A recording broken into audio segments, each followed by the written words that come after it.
Sistem pertahanan udara canggih Israel mulai dipertanyakan, menyusul kegagalan Iron Dome menghadang roket dan drone Hizbullah yang diluncurkan dari arah Lebanon. Bersamaan dengan itu, seorang pejabat AS melalui Washington Post meyakini pihak Iranlah yang mendorong Hizbullah hingga berada pada titik terjauh seperti saat ini. Nah, atas agresivitas Hizbullah yang tak terbendung dan sokongan sekutunya, bukan tidak mungkin jika goyahnya pertahanan Israel menandai awal dari runtuhnya negeri Zionis ini.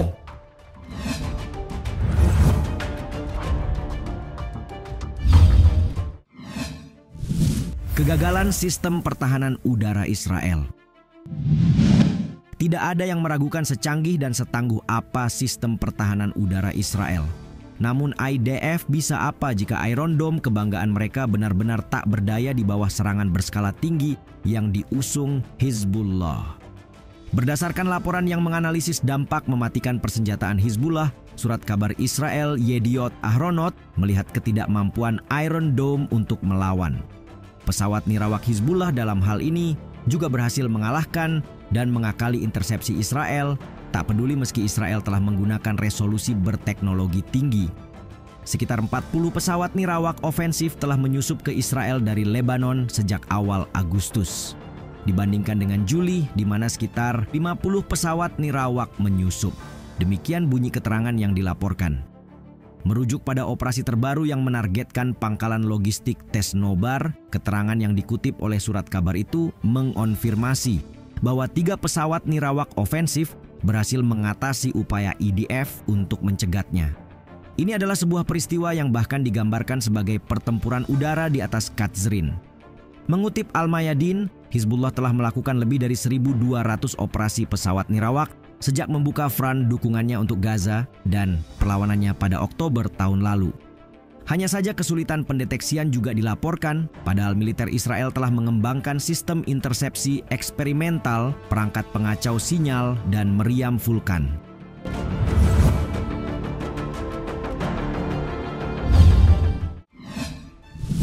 Petaka drone dan rudal Hizbullah. Drone Hizbullah yang diintensifkan di utara menimbulkan malapetaka, terutama bagi warga sipil.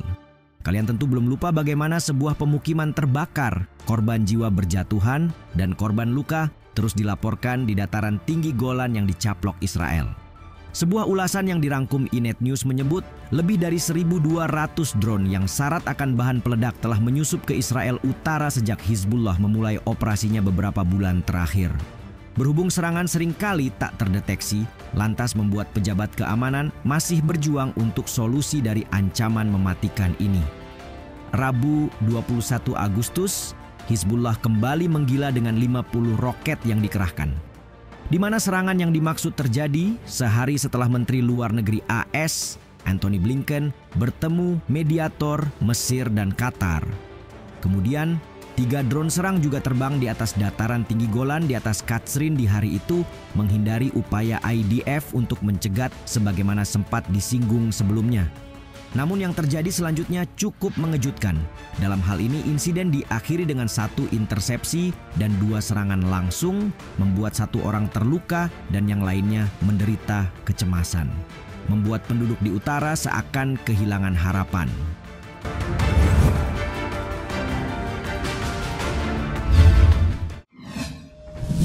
Lebanon rencanakan aksi melawan Zionis. Perang skala penuh antara Israel dan Hizbullah bukanlah prioritas, namun tidak satu pun yang membantah kemungkinan itu.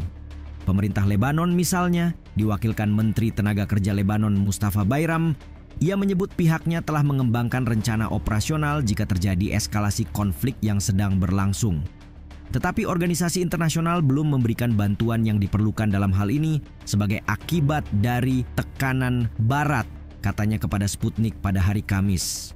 Kendati demikian, ia tidak serta-merta menutup mata terkait kemungkinan konflik bersenjata.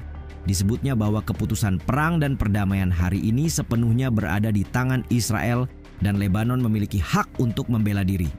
Tidak mungkin untuk mengatakan bahwa tidak akan ada perang skala besar melawan Lebanon dan kami tidak bisa menjamin apa yang akan dilakukan angkatan bersenjata Israel.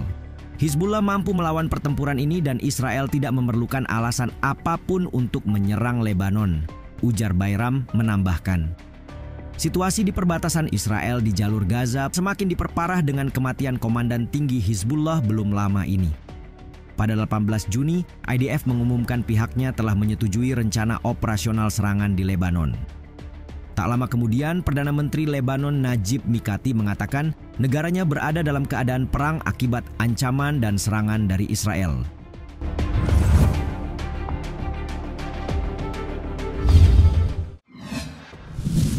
Iran dorong Hizbullah lancarkan serangan.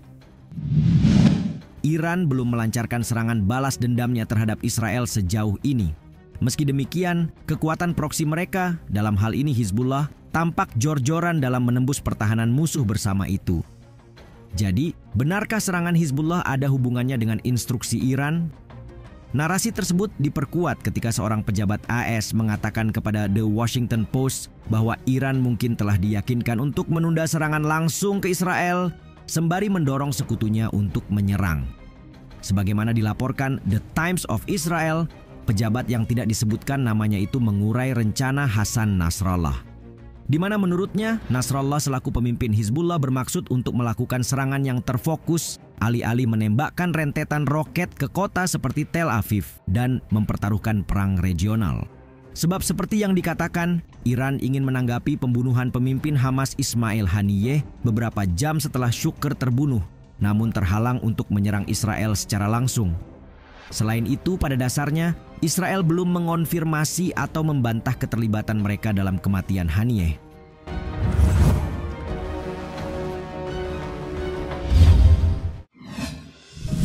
Israel bisa runtuh dalam setahun.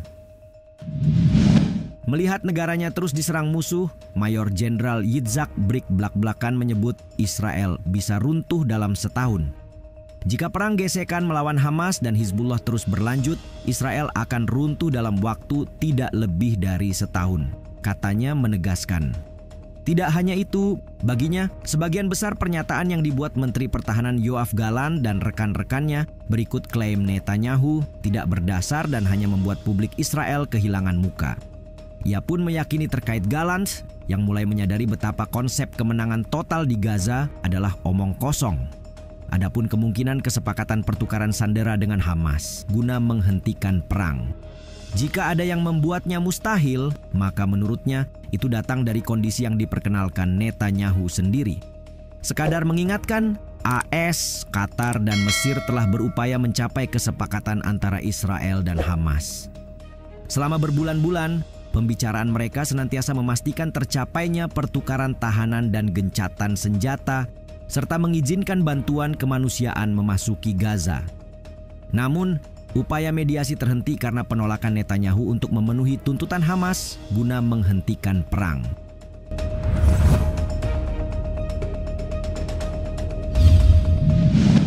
Serangan lintas batas semakin mengkhawatirkan dengan peningkatan yang dilaporkan setiap hari. Kini, pertahanan udara Israel mulai goyah dan kemungkinan runtuhnya negara mulai diperkirakan sejak saat itu. Pertanyaannya, seperti apa bentuk tantangan lain yang akan dihadapi Israel selanjutnya?